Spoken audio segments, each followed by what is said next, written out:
Okay, so this one's going. Okay, so Nate EBD is here. So I hit join room. Yeah. So it shows this. Are you live now?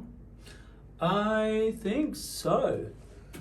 Yeah, cool. The mic's not on. It says mic is mute, and it didn't ask about any of the... Yeah, I put it on. There you go. Right. So that's it, man. So we are ready and waiting. Yeah, so all we need to do is just wait. And then once it hits 1 o'clock... So if people click in right now, are they listening to us? Yeah, they are. And how come there's nothing on the screen? Well, you know what, this is a bit funny because I don't remember having this thing like that. Usually it just brings everyone up onto that. Why don't you click on the screen on the far left there, yeah. Oh. Oh, now you're down over there. Now you've got my whole screen. So you don't need that, just you cancel. Oh, that's for share screen. Yeah. That's for C call, turn off video. That's interesting. Can you enlarge that? Yeah, it's funny because Enter full screen, you don't want to do that. No.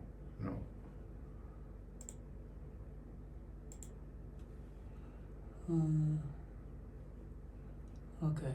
Or maybe when people join.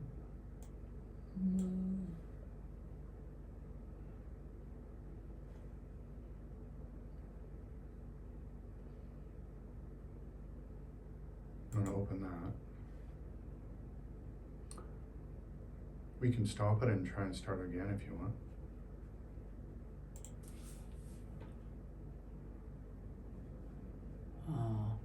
If you're okay, we could just do it this way.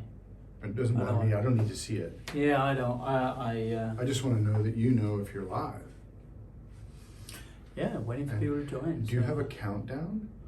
No, we're already live. So if we're already live, I think we're ready to go.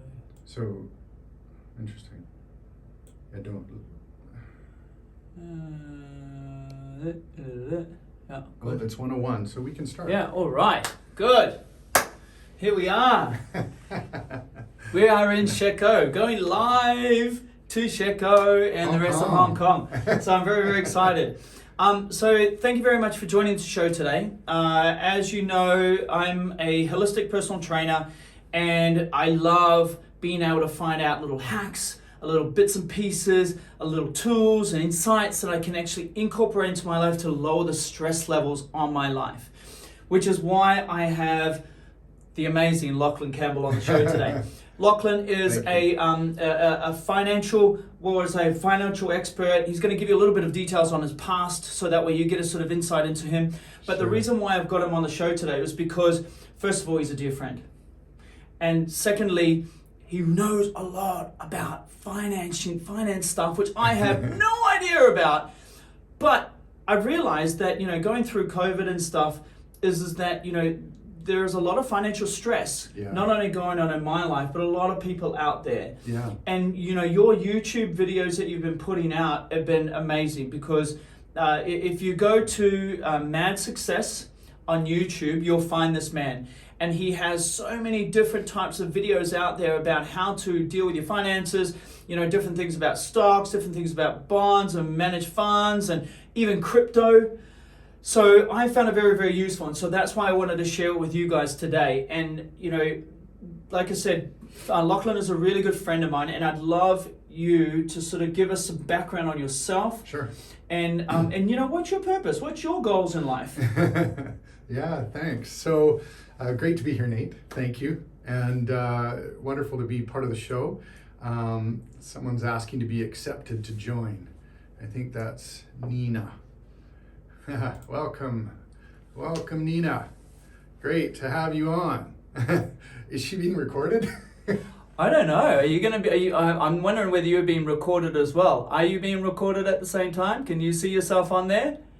No.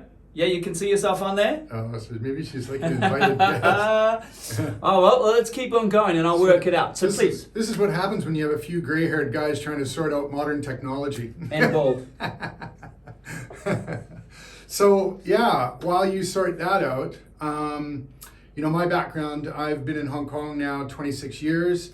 I've spent pretty much my whole career in and around finance. And I started I did my degree in economics in Canada at UBC and became a chartered accountant. And then I moved out to Hong Kong and I started as a financial analyst, and I became an investment manager, and then eventually worked into the C-suite, chief operating officer, chief executive of multi-billion-dollar investment companies. But my purpose, you asked about, Nate, is one of the things I've been doing for a long time is helping billionaires become wealthier.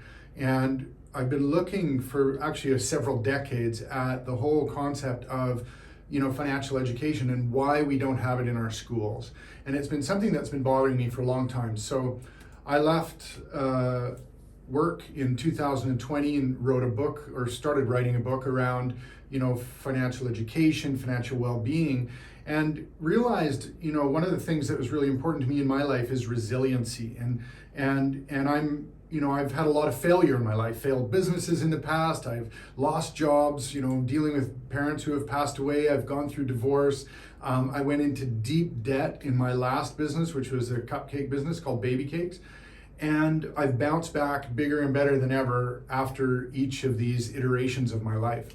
And with that, I found, I started thinking about this back in 2017 and was really looking at how is it that I can always bounce back? And what is it about me that I'd like to share with others that are really stuck and struggling in their lives?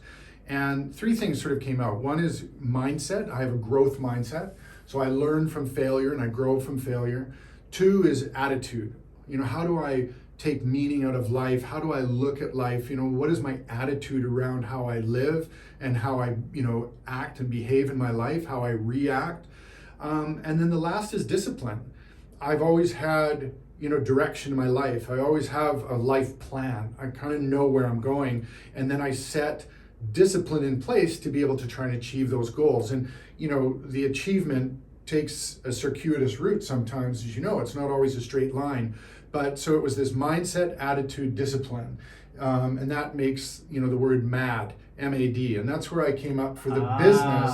MAD Success was about how you use mindset, attitude, and discipline to create success in your life. Yeah. And so my passion and my purpose is helping others to get unstuck, create a life plan, and to realize that money is just a tool to use to drive where you're going in your life.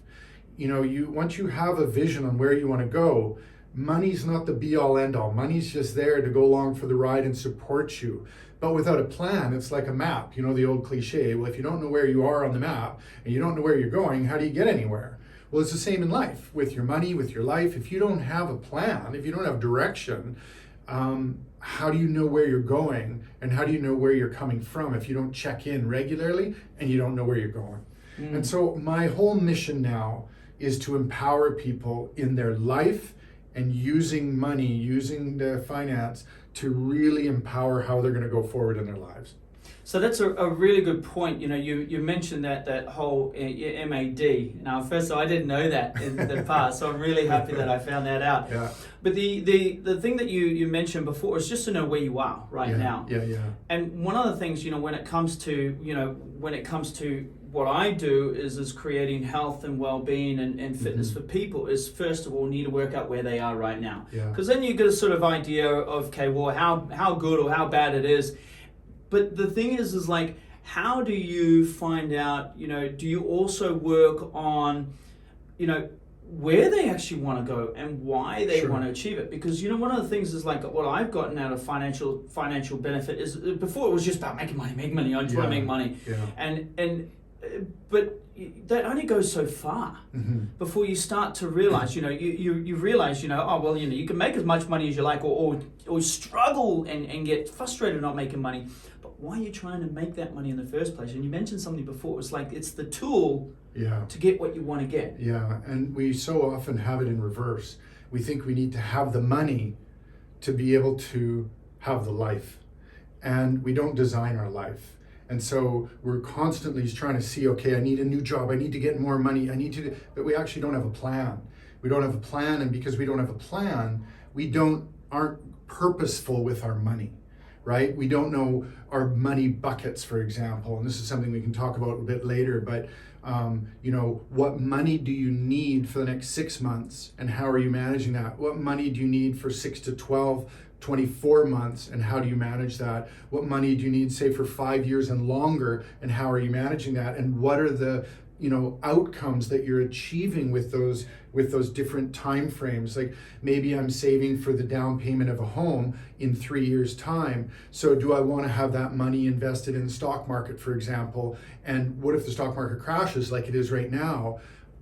I may have to, it might take me 5 or 6 years then to recover those losses to finally get that down payment. So it's looking at that. But to your question though, and your point, it's around the fact that so many people are always trying to keep up with the Joneses, that it's always about the money, not actually having a clear life plan and saying, okay, well, here's my objective in 3 to 5 years, here's my objective over 10 years and beyond, and then creating money buckets for that and saving and investing carefully and strategically for the plan. Instead, it's always about chasing the dollar. And that's what I see, and that's where it comes into financial stress. People stress out because they never have enough, And then the flip side of it is, everyone wants gratification today. Everyone wants to spend today and enjoy today, the new car, the new house, the new clothing, the new purse, the trip, and all that. And they don't have plans for the future, so they don't think about the future, and they don't save and invest for the future.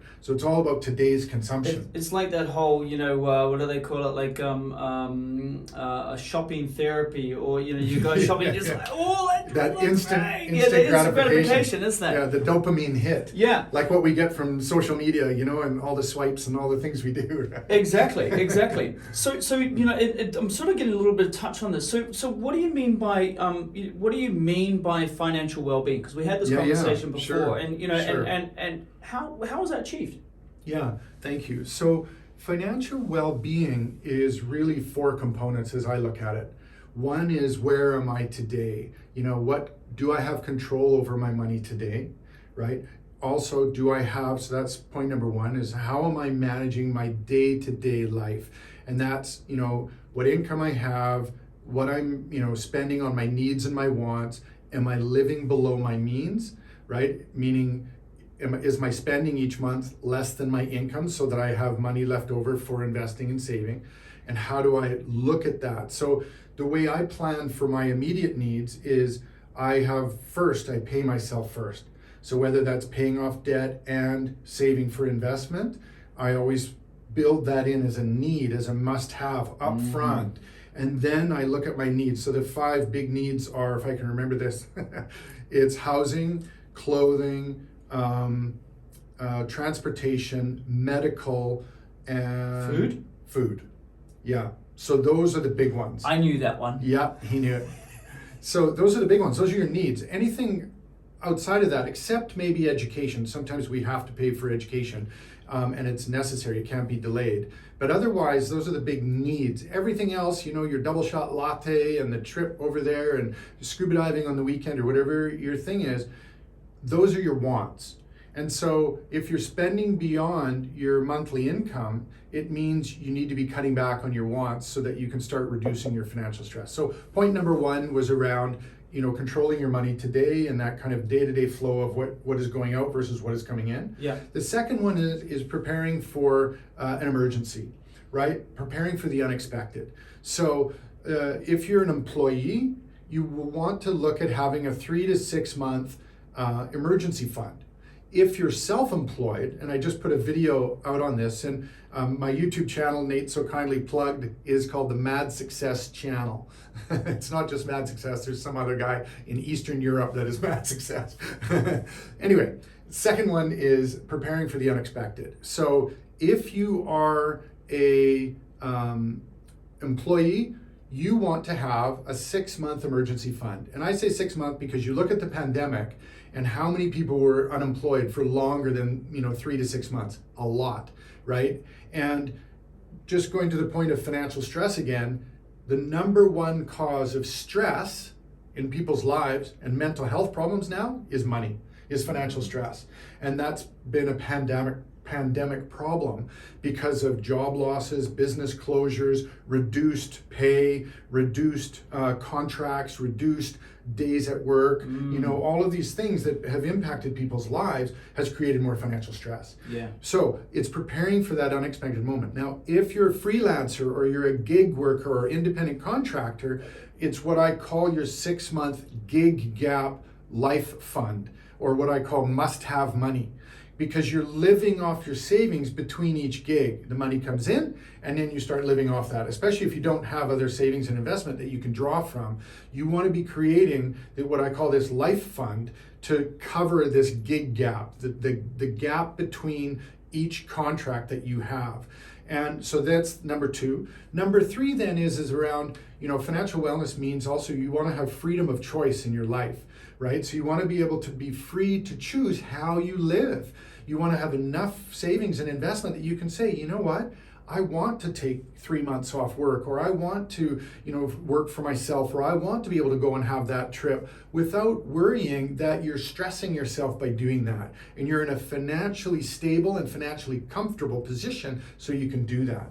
And then the last thing is around your future, is how prepared are you for your future? And if you don't have a life plan, then how do you know what you're saving and investing for in terms of the long term? Where you want to live, how you want to live, how you want to be living, what does retirement look like? And anything else in terms of how you design your life, you've got to be thinking about the future. Even if you're 22, 25 years old and you've just started working and you've got 40 years or 30 years of work in front of you as you choose, but it's designing that future. And the sooner you can start thinking about what is my life plan, and the funny thing is, a lot of people go, I'm not a planner. I don't want to think beyond this week. In fact, frankly, I'm just thinking today, right? And so people don't plan. So, we put on weight, we get into debt, we get mentally stressed for different areas in our lives. We have trouble in our relationships because we're not looking long term. We're not thinking about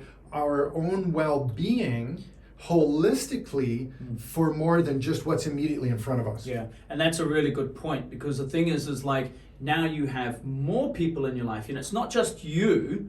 You've got the other people around. Your wife, your kids. Yeah. One thing that I did like this year, we at the beginning of this year, I watched this thing on YouTube, and it was one of Tony Robbins' little bits and pieces, and it was saying, I want you to reflect on our last year. So what we did is we went through all of our phones and we went through all the photos from last year. And that led into, okay, what's your goals, Nina? What's your goals, Benji? What's your goals, Jade? Yeah. What's my goals? And we put it all on a mind map. And we all did it up and we made a little bit of a list. It's great. And it just empowered me. And I was talking to you before, is every morning I get up in the morning and I practice my what I call the miracle morning, and I read my affirmations for the year. Hal Elrod. Yeah, he's awesome. And he presents it in a way that, because we have this mind, we have this monkey mind. Yeah. Right? Short-term, long-term memory. Yeah. So what happens is our long-term goes, here's your list of goals that you set out on the January 1st. How many times do you actually read it?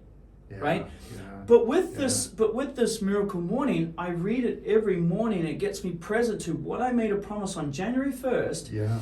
And it just empowers me for my day. It sets me up really, really powerfully. So, do you have any sort of like obviously we're the primary causes of financial stress is obviously we're not planning, we're not setting out goals, we're not looking to maybe we have set out long-term goals, but we haven't really set up those short-term goals to be able to get there. Yeah, correct. But so what are the other primary causes of financial stress that you see with your clients and in your own life? Yeah. So there's really 2 parts to that. I know you've asked me, how do I look at the primary causes of financial stress? But I also want to address the issue around purpose.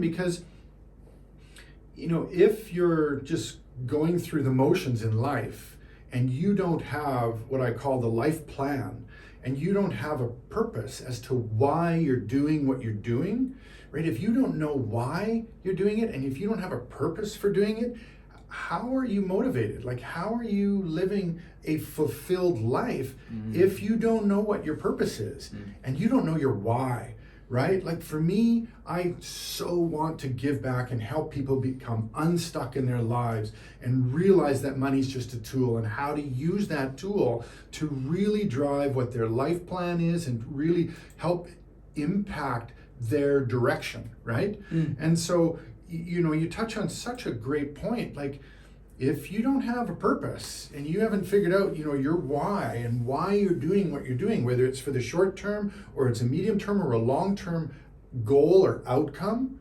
boy, you know, how do you know how to go anywhere? How do you know how to live every day other than just for, I know, right? Just on that You're on the perpetual treadmill. yeah, right. Just this perpetual treadmill, and you know, this pandemic has been one of those things that, you know, people have been saying to me, we can't even get a concept of when things happen over the last 2 years because no one's been on holiday. Yeah. And so, you know, and we were talking before we came on live, we were talking about the clashes couples are having, Yeah. and families are having by being cooped up at home and not having dealt with their own stuff Yeah. in their life prior to those stresses, right? So you asked about the primary causes of financial stress. Look, you know, it goes back to those 4 things. How are you living on a day-to-day basis? Are you spending beyond your means? That causes stress, because if you're spending more than what you make as income, you're going into debt or you're burning through savings if you had some. And that is stressful, especially if you're going into more debt. If you had college debt, if you have a mortgage for your home, and then maybe you have debt for a car or 2 if you're married and say you're in North America or Europe, and places like North America, you don't see it as much over here in Hong Kong, but they have buy now, pay in 3 years for the new sofa, for the stereo equipment, right? You can get a car with no money down for 3 years, right? And all of a sudden that payment kicks in and you forgot about it, 36 months later. Talk about stress. Yeah. So financial stress is about your holistic view of how you manage your short-term, medium-term, and long-term money. And what is your plan in your life? And then what is your financial plan to go with that? And if you're mismanaging, that's where the stress comes in. But other people aren't mismanaging. And I know here in Hong Kong, for example, young couples maybe living with mom and dad and brothers and sisters and their own kids all in the same home. And maybe it's 800 square feet. And while they're saving money, there's major stress around how do they pay for things. And if in Asia and in the West, one of the biggest problems with money is people don't talk about money together. Husbands and wives, friends, parents and children, they don't talk about money. Our cultures, Asian and Western, we don't talk about money. Yeah. It's taboo. Why do you think that is? I think it's historic. People were just so secretive with their money. People didn't want to get robbed or didn't want people to know they had so much. It's a really good question, because my dad spoke with me about money because he ended up making me executor on the will, and I was doing accounting and those things. So he opened up and knew that I knew about money, but your average person doesn't. I don't want to tell you how much I make. You don't tell me how much you make. But why? Like, why does it matter? Why not talk about it openly and talk about your stresses, right?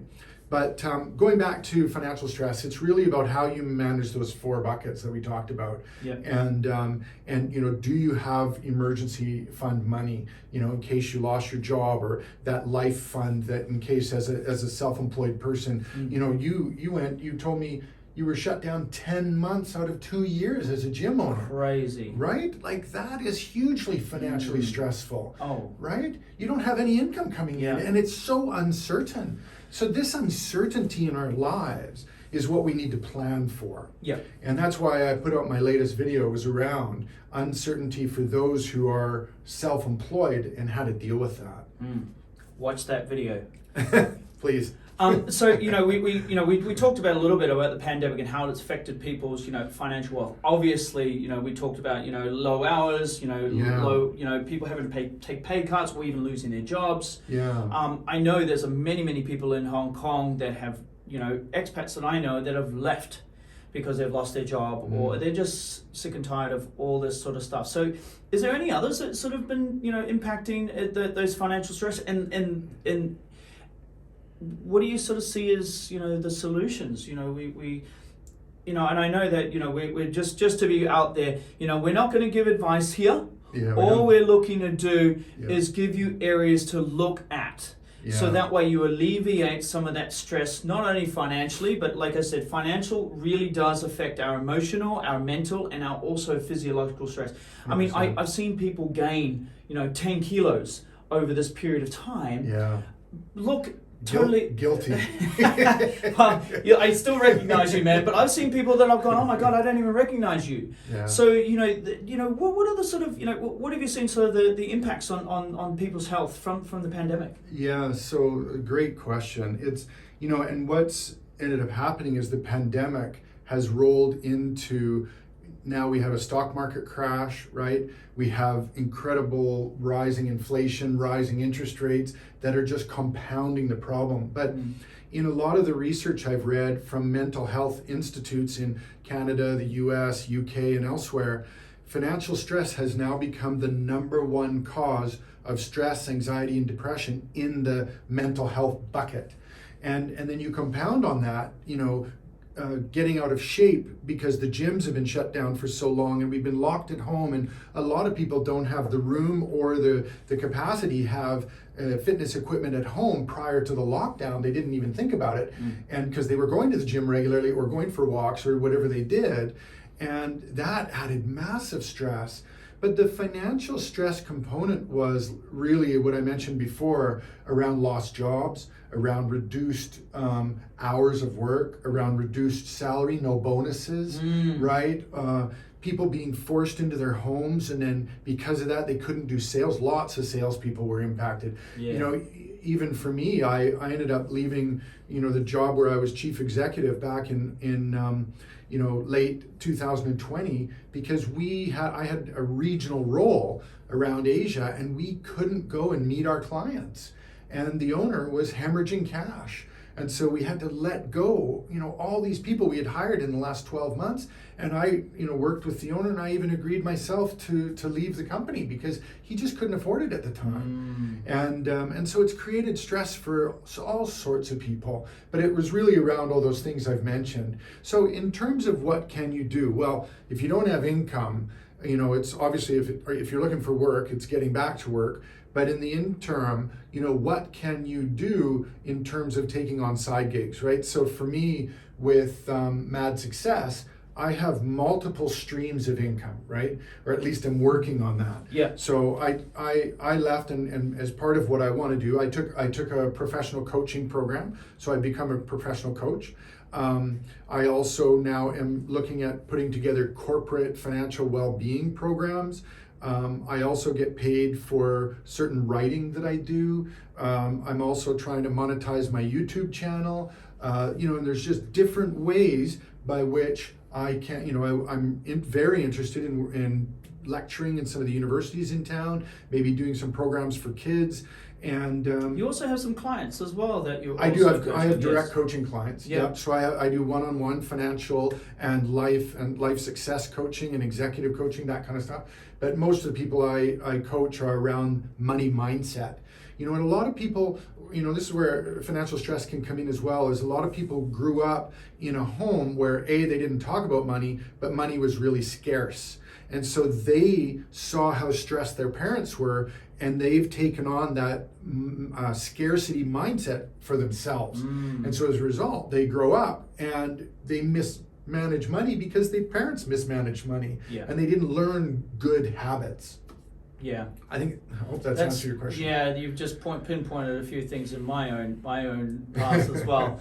And you there's one thing you mentioned, it was like that scarcity money mindset. How do you go from scarcity money mindset to that abundant money mindset without blowing the bank? Yeah, so for me, it's about coaching. And I've helped a number of people, quite a few people actually, to really come to terms with how they learned about money in the past, and how they're using money today. But some shortcuts basically are, look, you've got to look at immediately. You can take on an app, for example, there's a couple of budgeting apps. One that I use is called Buddy, Buddy, and another good one is Mint. And they have a free version that are very good. And the Buddy app I use regularly, and I just I've been tracking for a long time. I track my daily spending. I know what my income is, and I track my daily spending, and at the end of the month, I look at and make sure, like right now, definitely my expenses are more than my income, because I'm building a new business. But when I was an employee, I would always look, and my wife was better at it than I am, but I would look at, what am I spending on? What is unnecessary spending? What was kind of knee jerk? Oh, there's a sale on YouTube or on Amazon, and I go buy stuff, right? So what was the unnecessary spending? These things that you just react and go, okay, I'd love that. And then it's really tracking what your needs spending are. So because I left full-time work, I cut my rent by 70%. Wow. So I moved from a really expensive neighborhood out to a village where we are today by the sea, and I've cut my rent by 70%. Wow. Because I knew I was burning cash unnecessarily to some landlord over there, and I could pay way less over here. And so that's really reduced my financial stress by looking at my needs spending. So what am I spending on food? What am I spending on rent? What am I spending on transportation? What am I spending on medical? What am I, and how can I cut those down, let alone eliminating a lot of the wants that I used to spend on, like going out to expensive restaurants. I just don't do that anymore, right? We just don't. I can't afford it right now because I'm burning through cash. And so it's looking at how can you cut back so that you can then get ahead. And that's really the most immediate thing. And then it's starting to save and have a plan for, that emergency bucket. And then also looking at how do you save for, say, 6 to 24 month goals and then long-term goals, and putting a plan in place for that. Wow, that's a great start for many, is just being able to look at what your wants and needs are. But this is where the discipline comes in, right? In MAD, the D of MAD is discipline. Yeah. And it's having a plan, but having discipline then towards your plan. Yeah, no, that's true. So I've learned quite a bit about learning about how to reduce that. What do we do now that we've built up that emergency emergency pack? Where do we go there? What happens next? So how do you invest? Yeah, is basically the next question. So again, I'm no longer licensed. I cannot give financial advice, but I can tell you kind of how to set up these buckets.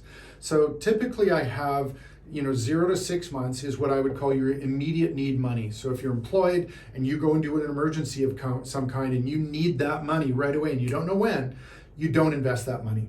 Yes, I know inflation's going up 8%, 9%, 10%, depending where you are in the world. And people will say, well, the purchasing power of that money is being eroded with inflation. I go, yes, of course it is. But if you're worried about that, then at the end of the year, figure out what was the inflation for the year and add that amount of inflation onto your emergency fund so that you're matching your purchasing power over time, right? So if your emergency fund was $5,000 US, boom, inflation was 10% this year, you add $500 at the end of the year, now you have $5,500. So your purchasing power keeps up, but you don't invest that money because, as we saw with the stock market going down 20, 30, 40% or more, depending on where you would put your money, or if you're in crypto, maybe it's down 70%, right? If you put your emergency fund money into these volatile markets, right now you're in tears. Yeah. You don't have that money if you lost your job in the pandemic. Yeah. Right? High risk. Why? So don't do that with immediate term money. Then I have what's called kind of short term money to medium term, which is 6 to 24 months. That money can be put into interest-bearing things like interest-bearing financial products. So things like a money market fund that doesn't really move up and down in price. So you want to put your money into something that you can earn maybe 3, 4, 5% if you can get it. Maybe you lock it in for 12 months or 18 months because you don't need that money right away, but you get a little bit of interest to offset the inflation. But again, you're not putting it in the markets for risk of that money you had it, say you were paying for someone's university tuition in 12 months from now or 24 months from now. If you put it in the stock market, then you don't have that money. Then you're taking on debt, right, to fill that gap. So you just try and earn some interest on it, keep it safe. Then anything beyond that is really starts getting into kind of long-term money, and depending on your age and so on. But for most people that are working, you can put that into the stock market. And the other point is, if you were in the stock market and you sold off during this crash because you panicked, please start investing back into the market. The market is on sale. It really is. Could it go down further? Absolutely. But what you want to start doing is, let's say you had $10,000 and you pulled it all out, and you've lost some money. Okay, now you're panicking, you're going, okay, it's still down. We can't time the market. We don't know if it's going to go down another 10% or by the end of the year it's up 10%. We don't know. So you take your $10,000 and maybe you invest $1,000 a month for the next 10 months. And you dollar cost average, or $1,500 for the next, say, 6 months, or $2,000 for the next 5 months. But you layer it back into the market, and you dollar cost average whatever. If the market's going down, fine. You just say, okay, on the 15th of each month, or the 1st of each month, or the 7th, whatever, you're going to invest regularly. Or you do it weekly, and you spread it out, and you just be more active that way. But for most people, I really, if you have zero interest in looking at the markets, and you don't want to study about companies, and you don't care about economics, and you just want to protect your money, then invest it for the long term. Put it into funds, index funds of some kind. If you're in the States, it's like the S&P 500 or the Russell 2000 and different funds. If you're in Europe, there's different funds, UK, Australia, they're all different. But you invest in index funds, you can invest in a world fund, but you invest in funds where you put your money, have it diversified across a few different funds, and leave it for the long term. And just sleep at night. And every month while you're working and you're earning money, you put more and more money in for the long term, or you put it into interest bearing if it's more short, medium term, or you keep it in cash if it's for real immediate term, if you're building up your emergency fund or your life fund, what have you. Right. So what I'm hearing is like, get those basics down first. Make sure your rent's covered, your food, and all the medical and bits and pieces. And bring those costs down if you can. And bring the costs down, and then look at the emergency. And then once you've got that emergency, then you can start looking at where you can actually make money. So you can actually just spread it over. And what are your money buckets? Buckets. Maybe you're saving for your kids' future education. Maybe you're saving for a wedding. Maybe you're saving for a trip or a new car or a down payment on a home. But when? Is that 2 years out, 3 years out, 5 years out? Because that'll determine how you should be managing that money, and should it be invested or not in the markets, right? Wow. Crypto note, it's so speculative. Next week, I've got a note coming out on Ethereum and why I think it's an interesting one to look at to invest in for long term. But please don't speculate with your money. If you only have a small bucket of money, please put it into the markets wisely, in funds for the long term. Please don't speculate. This whole get rich quick mentality of young people is foolish, in my opinion. And it's a mistake. It really is. If you have money, you're okay to lose. Like you can see, crypto's down 70% in many cases, and you panic and sell out. Well, you've lost that money. If you don't stay invested, then you've really lost that money. Yeah. But if you're buying super speculative, Bitcoin and Ethereum, some of these big name crypto are speculative, but at least probably they'll come back over time because of the institutional interest in them. But when you start getting into Dogecoin and all these other ones, Pizza Hut coin or whatever the heck they're called, like, hey, you're just asking for trouble. Yeah. You're just asking for trouble. Yeah. So Pizza Hut, no. Look after your money, be wise with your money, invest wisely for the long term. Wow. Mate, that was awesome. Thank you so much. Yeah, Thanks so much. I really got for myself just the value of putting something away for an emergency. Yeah, it's really important. And for me, that's the first thing that I want to start working on, is that emergency part. And then, I'd love to be able to keep talking to you and researching you. But, if any of, my community want to reach out to you and find you, how would they find you? Oh, thanks. So madsuccess.com is the website. YouTube channel is Mad Success Channel. Ask at madsuccess.com. You can email me directly if you want some coaching or you just want to talk about your money situation. If you're corporate and you're looking for financial wellness programs, happy to talk with you about that. And I'm on Instagram, mad.success. And I'm on Facebook, Mad Success. Thanks. That's awesome, Nate. I appreciate it. Thank you Little so shout much. out. So for everyone out there, please make sure that you keep watching, and if you need anything from this beautiful man, please reach out either through me, or you can reach out to mad.success or Mad Success or Lachlan Campbell. Yeah. I'm sure any of those things will You'll work find me. on social media. Exactly. And You might sign even up. find him on the beach in Sheko. And find him, sign up for the EPT programs online. Get Beautiful. healthy. Get healthy. Beautiful. That's it. Let's come back.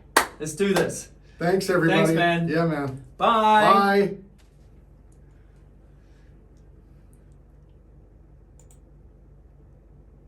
Excellent. Schedule a room for later. No, I think that's it. Are you done? Yeah, I think so. Don't know. Okay, Yeah. let me end this one. Love it. So, let's do a little zip back to the old dashboard and have a look here.